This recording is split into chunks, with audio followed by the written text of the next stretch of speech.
आशुतोष बेंगलोर में इंजीनियरिंग कर रहा था और अपने लास्ट ईयर की एग्ज़ाम देकर फ्रेंड्स के साथ घूमने का प्लान बना रहा था। तभी उसके बड़े भाई का फ़ोन आया और उन्होंने आशुतोष को गांव आने के लिए कहा।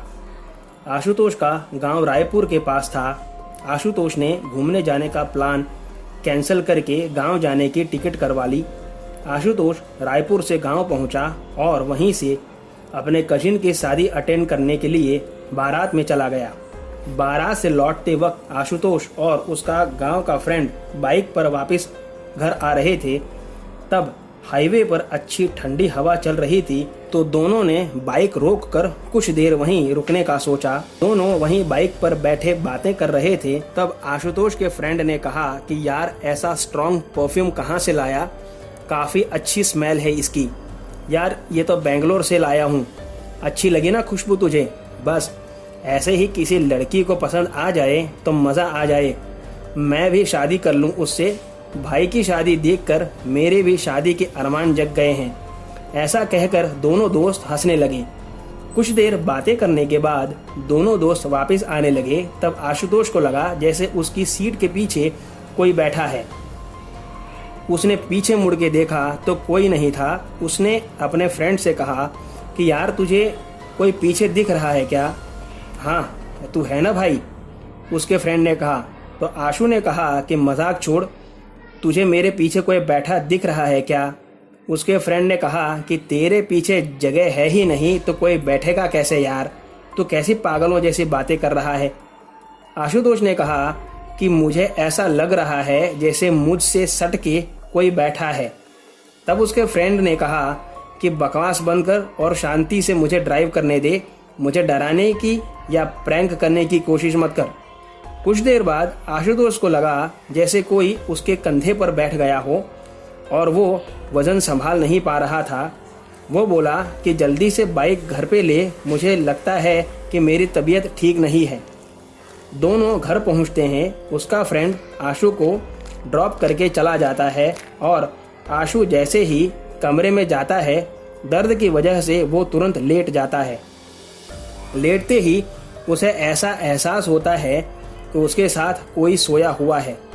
कुछ देर बाद आशु को लगता है जैसे कोई उसके पांव दबा रहा हो और ये सारी स्ट्रॉन्ग फीलिंग थी। ये सब आशुतोष को पूरी तरह से महसूस हो रहा था। आशुतोष सुबह जब उठता है तो उसकी खाट के पास कॉफ़ी रखी हुई थी, जैसी वो पीना पसंद करता है। तो वो तुरंत माँ के पास जाता है और कहता है कि माँ क्या बात है, कॉफ़ी और वो भी इतनी जल्दी मेरे लिए? तब उसकी माँ ने कहा कि बेटा अभी चाय बनने में देर है और तुम्हें भी चाय ही मिलेगी, कॉफ़ी नहीं। तो उसने कहा कि फिर मेरे लिए कॉफ़ी किसने बनाई और मेरी खाट के पास रख दी? क्या माँ मुझसे क्यों मजाक कर रही हो? माँ ने कहा कि मजाक मैं नहीं तू कर रहा है, चल दिखा कहाँ है कॉफ़ी। जब आशु अपनी माँ को रूम में लेके जाता है तब वहाँ कॉफ़ी रखी थी। ये देखकर उसकी माँ को भी बड़ा आश्चर्य होता है कि कॉफ़ी किसने बनाई। घर में सबसे पूछा तो सब ने मना ही कर दिया कि घर में इसके अलावा कॉफ़ी पीता कौन है जो बनाए। आशु कहता है कि कोई बात नहीं, मुझे तो मिल गई, मैं पीता हूँ, आप लोगों का आप जानो। ऐसे ही कुछ अजीबोगरीब छोटी छोटी चीज़ों से दिन पूरा निकल गया और आशु जब रात को सोने के लिए गया तब उसके होश ही उड़ गए।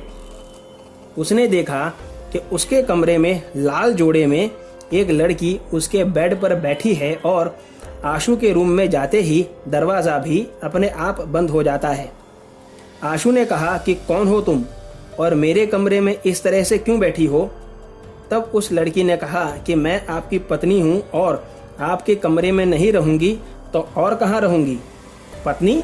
मेरी तो अभी शादी भी नहीं हुई, पत्नी कैसे हो गई तुम? ये क्या नाटक है?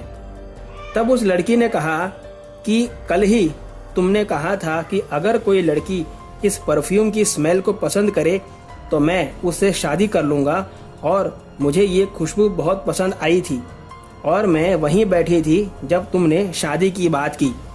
तभी से मैं तुम्हारे साथ ही हूँ और अब मैं तुम्हें छोड़कर जाने वाली नहीं हूँ। ये बात सुन के आशु डर के मारे जोर से चिल्लाया और अपने कमरे में बेहोश हो गया।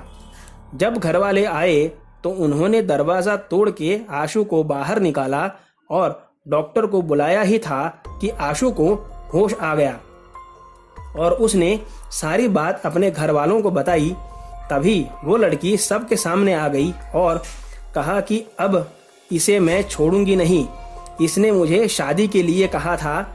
ऐसा कहकर वो लड़की आशुतोष के कमरे में चली जाती है और वहीं से चिल्लाती है कि आशु, तुम कमरे में आते हो या मैं आऊं वहां पर।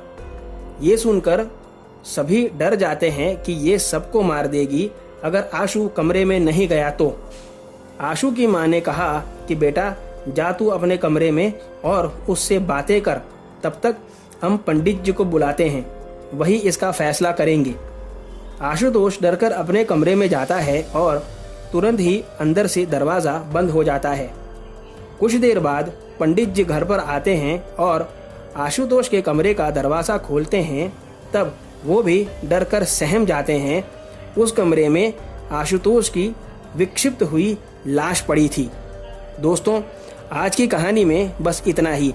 अगर आपको कहानी पसंद आई हो तो वीडियो को लाइक और चैनल को सब्सक्राइब कर देना ना भूलें। और अगर आपके पास में भी ऐसी कोई कहानी है तो आप मेरे ईमेल पर ज़रूर शेयर करें। मैंने अपना ईमेल डिस्क्रिप्शन बॉक्स में दिया है। तो मिलते हैं अगली वीडियो में। तब तक stay home, stay safe. Thank you.